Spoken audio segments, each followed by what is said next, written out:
And now, let's join ace broadcaster Mamode Akugha as he takes us inside the Niger Delta. Hello out there and welcome to the program. It's Inside the Niger Delta, the authentic voice of Nigeria's oil-rich region. I'm your regular host, Mamode Akugha. Today's package is centered on the Niger Delta Development Commission, NDDC, whose activities have featured prominently in the media in the last few weeks. We kickstart the program with a report on the controversy trailing the move by the National Assembly to investigate alleged financial misconduct by the interim management of the NDDC. Next on our lineup is a report on the people's reaction to the sudden demise of the acting Executive Director of Finance and Administration of the NDDC, IBANGA, BASSEY, ETANG. And to wrap it up in today's package, our last report takes a look at the ongoing efforts to complete a project for the construction of a permanent corporate headquarters for the intervention agency after over 2 decades since it was first awarded by the defunct Oil Mineral Producing Areas Development Commission, UNVEILED. Inside the Niger Delta, the authentic voice of Nigeria's oil-rich region, will be back in just a moment. Don't go away. Niger Delta Development Commission, NDDC, determined to make a difference. Welcome back. It's Inside the Niger Delta, the authentic voice of Nigeria's oil-rich region. The heated exchange between the Interim Management Committee of the Niger Delta Development Commission, NDDC, and the National Assembly rumbles on as the feuding parties maintain hardline positions on allegations and counter-allegations of financial impropriety. At a recent press briefing in Port Harcourt, Acting Managing Director of the NDDC, Professor Keme Bradikumo Ponde, had opened a Pandora's box of legislative strangulation of the Commission, alleging that the federal lawmakers were working tirelessly to scuttle the ongoing forensic audit of the NDDC. But in a swift response, however, members of the National Assembly have refuted claims of working against the NDDC and the overall interests of the Niger Delta. Correspondent Chika Bodozie completes the story. Professor Ponde, in a no-holds-barred interaction with journalists in Port Harcourt, pointedly accused federal lawmakers of high-handedness in their oversight of the NDDC. He said the recent allegation of financial misappropriation preferred against his committee was deliberately concocted by members of the National Assembly to bring it into disrepute. The NDDC operates accounts only in the central bank, and it is highly regulated. Anybody who wants to check the accounts of the NDDC is free to do so, to find out how 200 billion naira can disappear, how 40 billion can disappear, how 25 billion can disappear. Just like in the Bible, where some people said they will not eat or sleep until they killed a certain Paul, some people have also decided that until this interim management committee is removed, that they will not know any rest.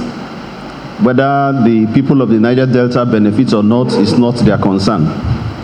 The NDDC boss maintained that the lawmakers' allegation was tantamount to pots calling kettle black. He said, over the years, they had developed a culture of manipulating the Commission's budget proposals to feather their nest in the award of contracts, just as they did recently with the 2019-2020 budget of the NDDC. When I came in to the IMC on the 19th of February, the 2019 and 2020 budgets had already been transmitted to the National Assembly. So the 2019 budget was now laid before both chambers and now approved. Now, there's a process after approval. There has to be harmonization of both budgets before they are now signed. So for that to be done, we were told to pay for certain contracts. If not, the harmonization meeting will not take place. From what we are hearing from staff here, it's been a regular thing all over the years. You have to accede to them or you don't get a budget. It is as if we are castigating the entire National Assembly. No, it is those committees and those committee chairmen that are trying to bring the entire National Assembly to this level of disrepute. Professor Ponde described the lawmakers' investigation into alleged financial misappropriation by his committee as an act of window dressing, insisting that it was an attempt to scuttle the ongoing forensic audit of the NDDC ordered by President Buhari in September last year to revive an ailing commission. The unwarranted probes that they have gone to bring up is to make mockery of the forensic audits. We got a letter from one of the committees of the National Assembly asking the forensic auditors to be part of our team to appear before their probe. That is totally unacceptable and cannot be done. The lead forensic auditors are not subject to us, and we cannot command them. We are not part of the forensic auditors. We do not supervise them. We only provide the enabling environment for them to conduct the forensic audits. And we also provide requisite information when they need it. Most of the documents that they're asking us to bring for those phantom probes are things that we have already given to the forensic auditors. That's why they're asking the forensic auditors to join our team. I don't think I have the powers to command the forensic auditors that I did not appoint.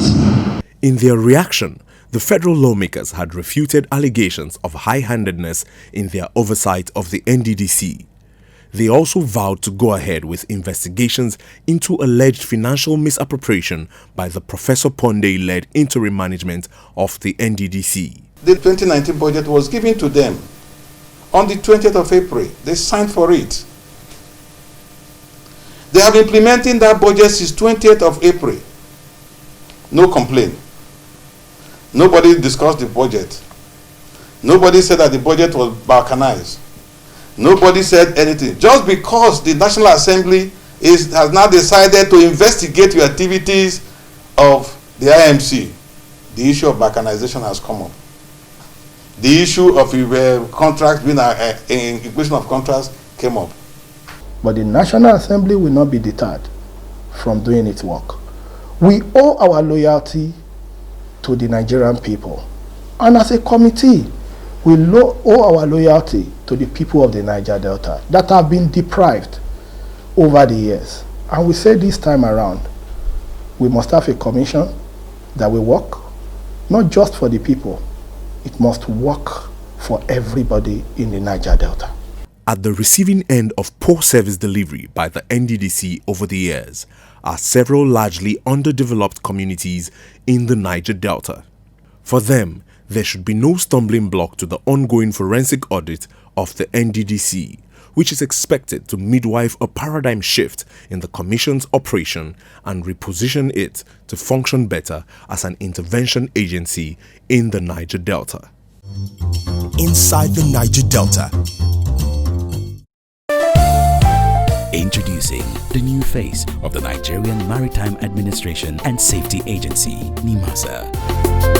We are charting the direction for a maritime and regulating the industry for a better, bigger, and more economically stable Nigeria. Evolved to serve you better. We are NIMASA. New face, rejuvenated service. NIMASA, changing the tides in your favor.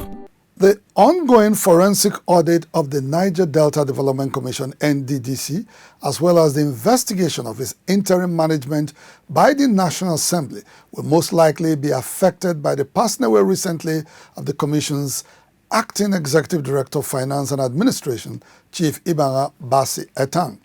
Reacting to the sad incident in Uyo, the Akwa Ibom state capital, indigents of the state regretted that he passed away at a time his services were most needed. Late IBANGA ETANG, a politician and finance expert who hailed from Akwa Ibom State, was a one-time chairman of Esideket local government area and former special assistant to Governor Udom Emmanuel. He was in October 2019 appointed Acting Executive Director, Finance and Administration of the NDDC, a position he occupied until his untimely demise. After several days of speculations around the possible cause of his death, the NDDC recently confirmed that he died from complications attributable to COVID-19. The Commission, in a statement signed by its Director of Corporate Affairs, Charles Odili, noted that the confirmation was made after consultation with the deceased's family and the Rivers State Ministry of Health. According to the statement, the Rivers State Ministry of Health has written to the Commission to also confirm the cause of death resulting from complications attributable to COVID-19. The ministry has therefore directed the Commission to order all management staff to go into self-isolation for a period of 14 days while seeking the cooperation of the organization in tracing staff and contractors who have had close contact with the deceased. In Akwa Ibom State, where the deceased was loved by many, the people are yet to recover from the devastating news of his death. He was a dynamic young man who was living a promising life, and for his death, at the time, the interim management committee was investigating the wrath in the NDDC. Is quite unbelievable. The news of the death of Honorable ETANG is very, very devastating, and I don't know, it's something very sad. Late IBANGA ETANG reportedly passed away in the early hours of last Thursday, 28 May 2020, at the Braithwaite Memorial Hospital in Port Harcourt. Inside the Niger Delta. Well, it is indeed a sad moment for Niger Deltans as they mourn the late Chief IBANGA BASSEY ETANG. Inside the Niger Delta, the authentic voice of Nigeria's oil-rich region equally commiserate with family and friends of the deceased over the painful loss. Still staying with the NDDC, after several unsuccessful efforts by previous administrations to complete an age-long project for the construction of a permanent headquarters for the Commission in Port Harcourt, the contract was recently revived by the Minister of Niger Delta Affairs, Senator Godswill Akpabio, and it's nearing completion. Upon visiting this construction site and interacting with the contractors handling the project, we discovered that all efforts were being made to bring the project to fruition. Almost 3 decades ago, the defunct Oil Minerals Producing Areas Development Commission, UNPADEC, awarded a contract for the construction of his permanent office at the Eastern Bypass in Port Harcourt. Construction work began on the project in 1996, and though it was a top priority project conceived to provide the Commission with an enabling environment to effectively plan and coordinate development activities in the Niger Delta, it turned out to be one of the many stalled projects inherited by the Niger Delta Development Commission, which was established by an Act of Parliament to replace UNPADEC as an intervention agency in the Niger Delta. Under the NDDC, contract for the construction of his permanent office was re-awarded on several occasions, but the project failed to see the light of day on account of poor project management culture of successive administrations in the Commission. Our findings revealed that the project's completion was largely hampered by contractors' failure to meet approved specifications following inadequate supervision by the project's monitoring directorate of the NDDC. It was also gathered that delayed payment had contributed significantly to the stalling of the project when the contract was re-awarded on the 5th of November 2009 at a cost of about 5 billion naira. In a failed attempt to accelerate the pace of work on the new corporate headquarters of the NDDC, a contract for the completion of its ancillary building was awarded on the 10th of December 2014. Again, the pace of work was affected by delayed payment. In a desperate attempt to complete the construction of his new corporate headquarters in Port Harcourt, the NDDC re-awarded the contract to Rodnap Construction Limited at a cost of 16 billion naira in March 2018.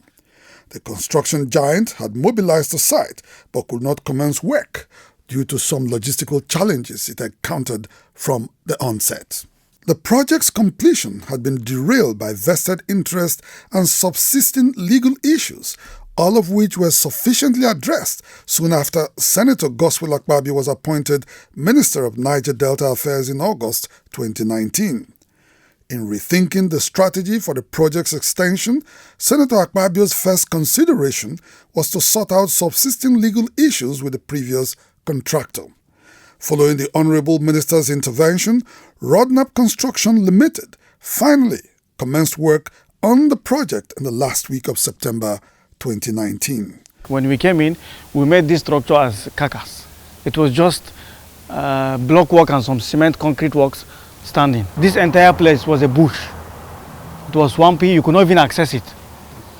The grasses and the bushes were almost 2.5 meters high. We only had a track where we can just find ourselves through to see, but you can see where we are today.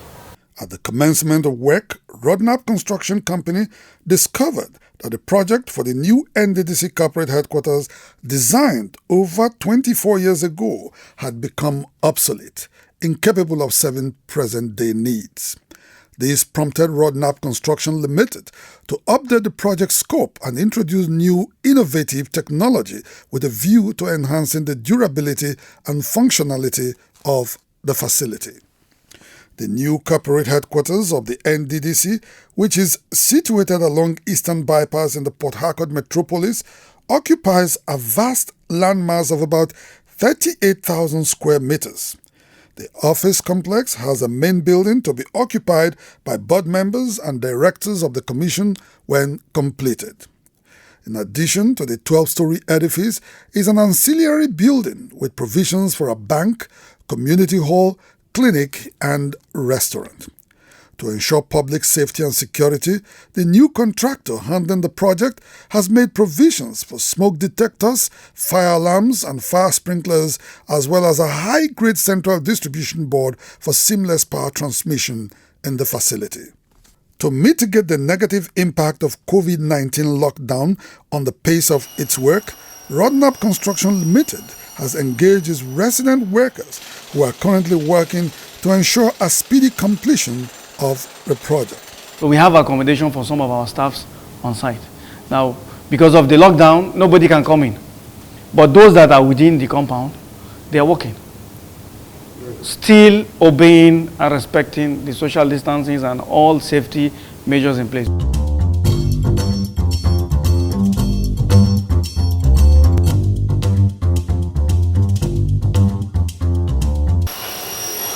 We are working every day. These people are, as I told you, they are living here.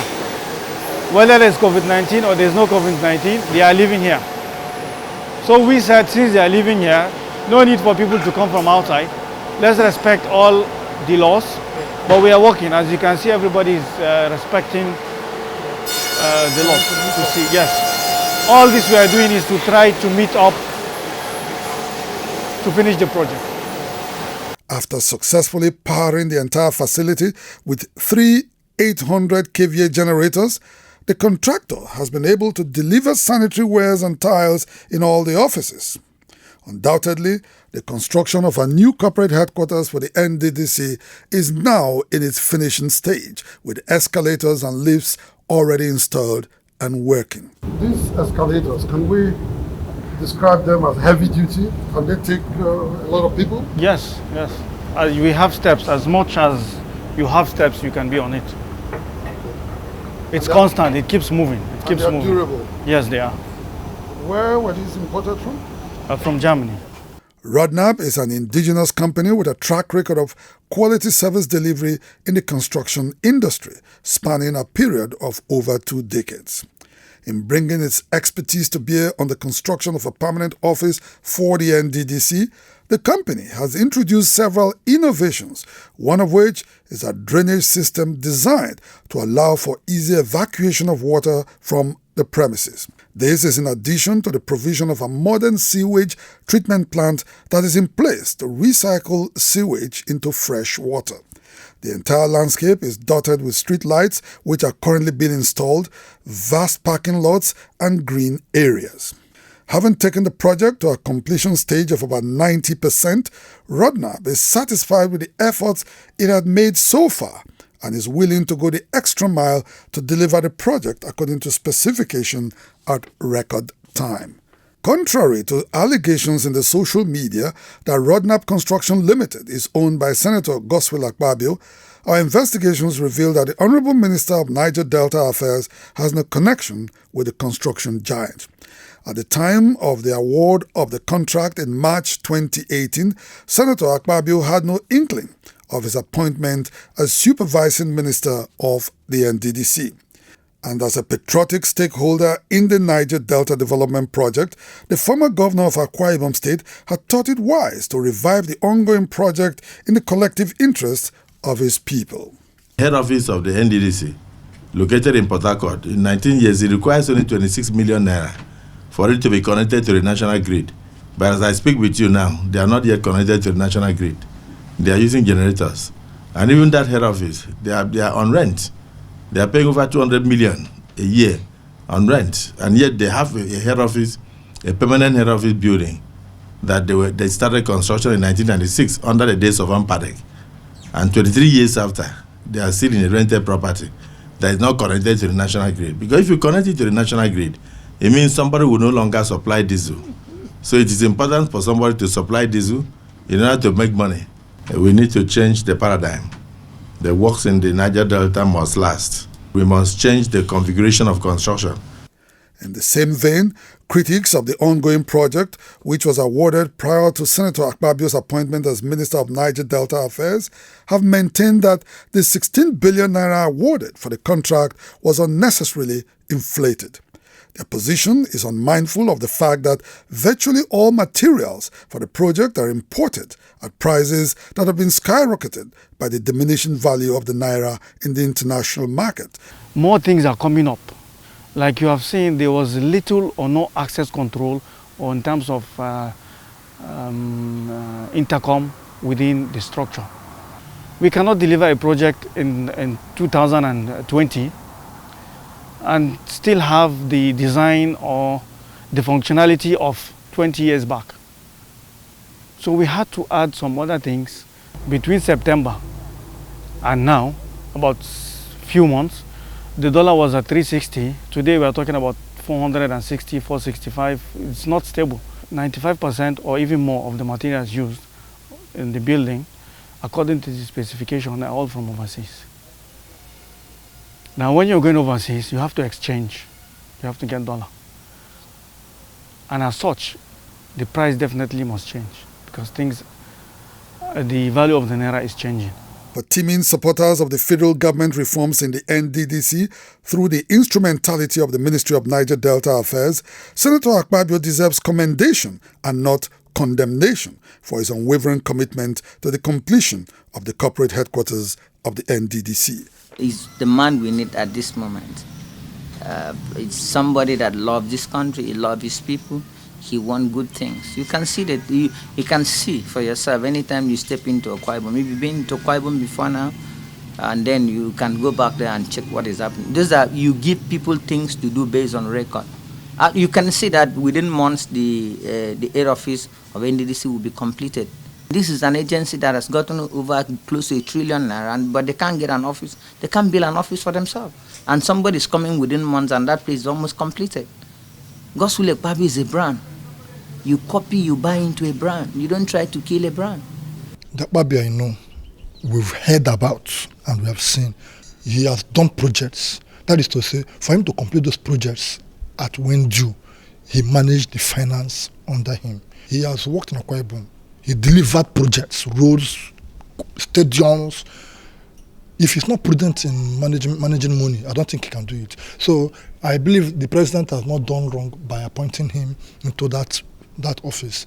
Over 24 years since a contract was first awarded for the construction of a permanent corporate headquarters for the NDDC by the defunct Ampadek, the project had been executed in fits and starts until recently when Senator Akpabio took over its execution and supervision.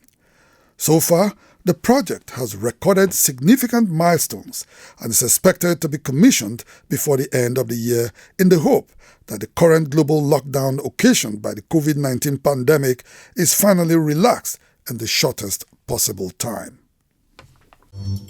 Inside the Niger Delta. I'm 30th Jack Rich, so I can run outside, and I approve this message. Everybody wash your hands well with soap and water well. Make we use sanitizer and stay for our house Engineer Jack Rich say make we support the government to fight coronavirus to stay alive. My people, coronavirus no be scam o. Anybody fit get am. Make we stay safe, avoid crowd, wash our hand for at least 20 seconds for water where they run. Make we no near each other too much. If your body or any person body around you they overhot, they cough anyhow or no they breathe normal, make una rush to the nearest health center for checkup. Make we no fear, because fear fit make our body weak to fight against this virus. Stay safe. Second one house. Engineer Jack Rich, so make we fight coronavirus to stay alive. This message now from Engineer Jack Rich Jr., Second Ruwan Hausa, President and Founder, Belema Oil. And with that special report, we draw the curtain on the program. Inside the Niger Delta, the authentic voice of Nigeria's oil-rich region will be back same time, same station next week. Until then, you can follow us on our social media handles showing right now on your screen. Until next week, remember to always wash your hands, maintain proper hygiene, and keep safe social distance to avoid contracting the COVID-19 disease. My name is Mamode Akugha. Thank you so much for watching, and bye for now.